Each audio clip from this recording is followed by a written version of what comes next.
વાત કરીશું હવે વરસાદની। રાજ્યમાં ફરી એકવાર મેઘરાજા જમાવટ કરશે। હવામાન વિભાગે કરેલી આગાહી અનુસાર આગામી 24 કલાકમાં ભારે વરસાદ વરસી શકે છે। દક્ષિણ ગુજરાત, મધ્ય ગુજરાતમાં ભારે વરસાદની આગાહી હવામાન વિભાગે કરી, ત્યારે જ રાજ્યના અન્ય વિસ્તારોમાં હળવા વરસાદની આગાહી પણ કરવામાં આવી છે। તો ફરી એકવાર આગાહી કરવામાં આવી છે। આગામી 24 કલાકમાં ભારે વરસાદ વરસી શકે છે। ફોન લાઈન પર જોડાયા છે ગાંધીનગર સંવાદદાતા હિતલ પારેખ, તેમની સાથે વાત કરીશું। હિતલ, ખાસ જણાવશો જે રીતે ફરી એકવાર આગાહી કરવામાં આવી છે, આગામી 24 કલાકને લઈને શું આગાહી છે અને કયા કયા વિસ્તારો માટે આગાહી કરાઈ છે?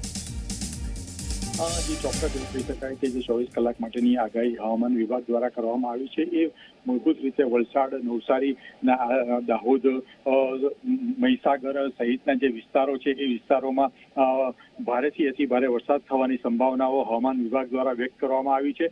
આ ઉપરાંત પણ જોવા જઈએ તો દક્ષિણ ગુજરાતના બેલ્ટ ઉપર સતત વરસાદ પડે એવી આગાહી પણ હવામાન વિભાગ દ્વારા કરવામાં આવી છે। જી બિલકુલ, આપનો આભાર હિતલ, આ સમગ્ર માહિતી આપવા બદલ।